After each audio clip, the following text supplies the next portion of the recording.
this is the layout of the accident scene.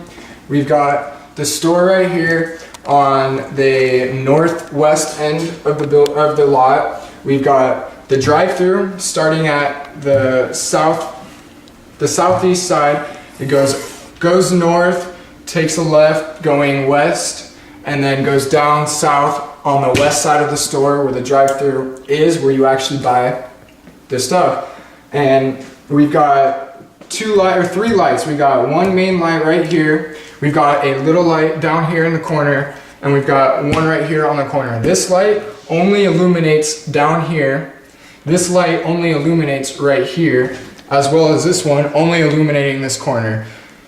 Now, for him to say that he had to come up here to park because he was intimidated and needed a place for light is completely false, because there is no light right here. This is darker right here than it is anywhere else on the lot.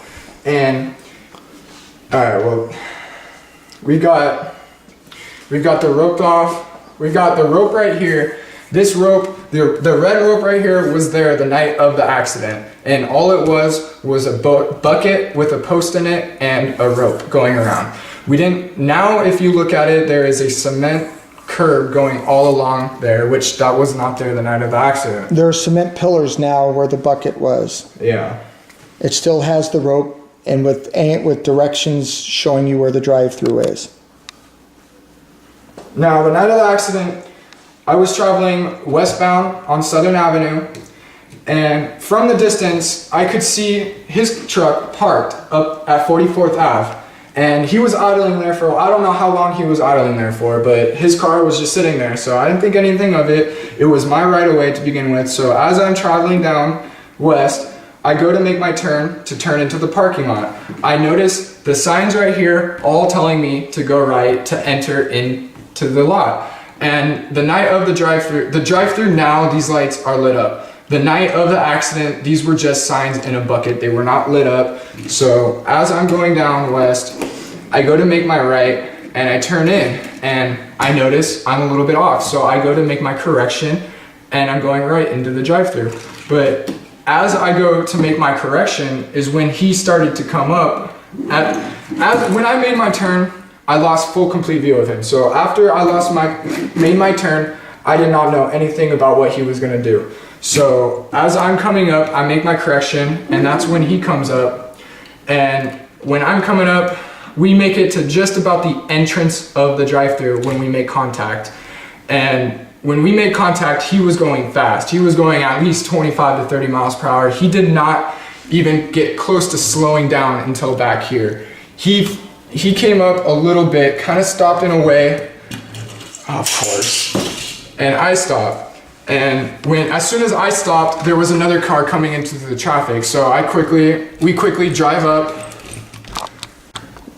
Now, when I drive up, his car is parked at the very end.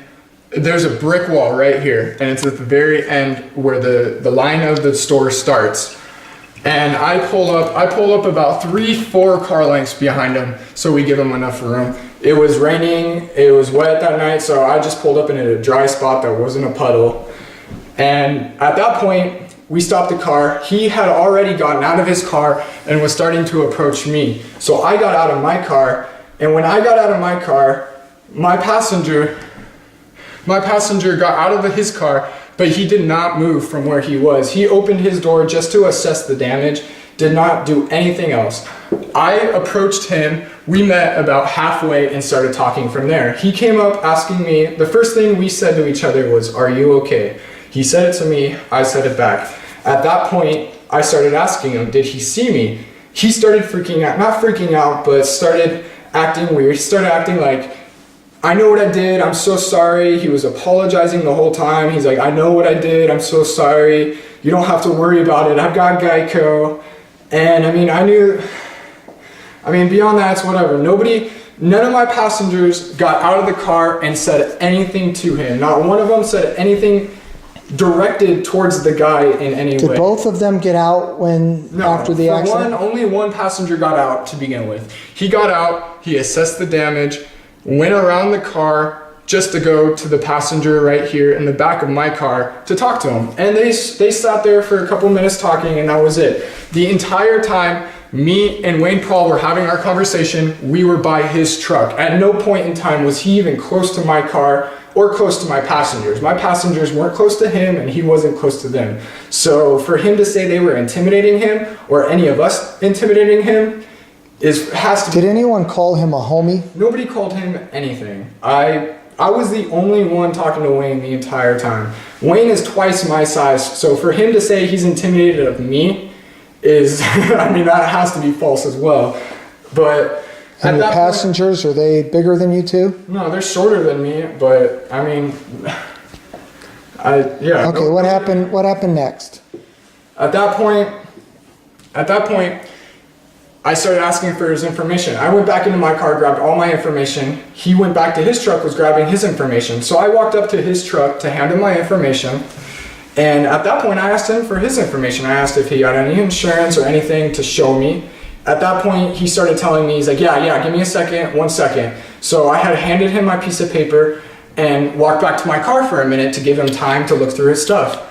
I come back about 5 minutes later, he's sitting in his truck on the phone. And at that point, I started asking him, like, dude, I need your insurance. I need something, like anything, you got any registration, something you would even show a police officer, your license, whatever. He wouldn't show me anything. He kept giving me the runaround saying, oh yeah, give me 1 second, man. Hold on a second, hold on. So at that point, I went back to my car for a moment, was looking at my own damage. I called my parents, and I was talking to my parents for probably 5-10 minutes, asking them information about what I should do in this situation. They told me that I should go back to him and tell him that, like, I'm gonna call the police. And so at that point, I had gotten off the phone with him, or with my parents, and when I got off the phone with my parents, I called the sister of my 2 passengers to come pick up my passengers. My passengers were on the scene for about 15 minutes. They left halfway through. They were standing here. After they got out of the car, they were standing here at the corner the entire time. There was no point that they ever went towards his truck or anything. They stood here for another maybe 5 minutes until their sister picked them up and she drove them away. So at that point, it was just me and him. And this is about 20 minutes into it. He is still sitting in his truck talking to his insurance. I didn't know if he was even talking to his insurance or not. That's just what he was telling me. So I walk up to his truck and asked him one more time. I was like, hey, I need some insurance. I'm gonna call the police. Like, I don't wanna call the police. At that point, he started getting erratic and telling me, like, hey man, there's no need to call the police. Don't even worry about this. Like, don't worry, man, I've got it covered. Like, you don't have to worry. And I mean, so I wasn't sure of anything, and I knew he wasn't giving me any information. So I went back behind his truck, just took a picture of his license plate, went back up to him. He had gotten off the phone, and when he got off the phone, he kept telling me, I don't have any paperwork. I don't have anything to show you paperwork-wise. It's all on my phone. So when he started showing me what he had on his phone, it was just in notes. Like, he didn't actually have anything pulled up on his phone. It was just that normal app that you have, the Notes app. And he had stuff written. He had a phone number written that was obviously Geico's phone number, and it looked like that was about it. And so I finally asked him, he needed to give me something. And so he started giving me his phone number. I called his phone number as soon as he gave it to me to make sure it was his phone number. He gave me his name. He gave me his insurance. He said it was Geico. All he gave me was the name of Geico and their 1-800 number. Didn't give me anything else. Even though he gave an accident report, didn't give me nothing. No policy number or anything? There was nothing, absolutely nothing. And then, I mean, at that point, that was when he was like, hey man, it's okay, like, we can get out of here, like, don't even worry about tomorrow. Tomorrow I'll let you know about everything. And he's like, I'll hit you up tomorrow to tell you everything my insurance says. And he's like, don't even worry about it, my insurance will cover it. He's like, I know what I did wrong. And I'm like, okay. And I mean, I trusted him enough. I made sure to take his license plate to at least make sure that no matter what happens, he wasn't gonna throw this in my face.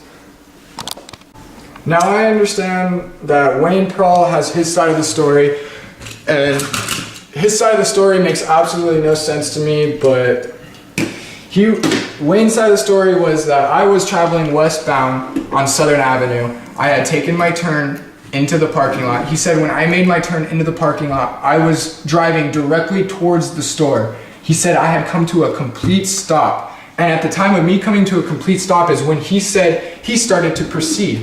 And he said at that time, I went and I made a complete U-turn. Now this isn't to scale, but if I were to make this complete U-turn in the lot, it would require me to come back into the middle of the street to complete that turn to get into the drive-thru. Now, also, Wayne was telling me, or not telling me, but he was telling the insurance that at no point, he said that he had lost visual of my car during this time. We went back multiple times and videotaped it ourselves. There is absolutely no way he could have lost any view of me. This road right here, it views the entire map. There's not one point during if I were to do what he said I did, that he would even lose focus of me.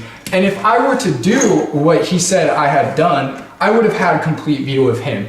This entire accident would never have happened if I had complete view of him, because I would have been able to just stop and go and let him go through. But at no point did I make the U-turn like he said I had made a U-turn. I mean...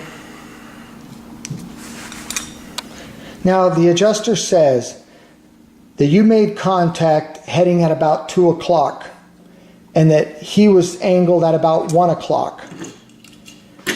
The way you entered that lot, is it feasible for you to be at 2 o'clock and him to be at 1 o'clock?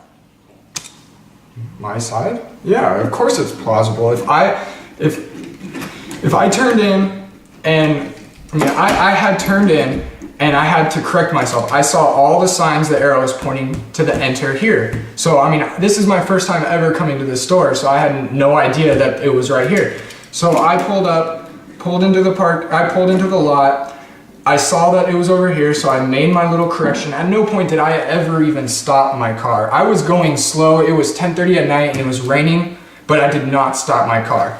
And I went and started to correct myself. And that was when he decided to come up. I don't know at what point did he actually start to come up, but he came up, and by the time I had view of the drive-thru, as I'm coming into the drive-thru, he comes around the side of me and we make contact. And I don't know what else to say. I mean, Thank you, Casey.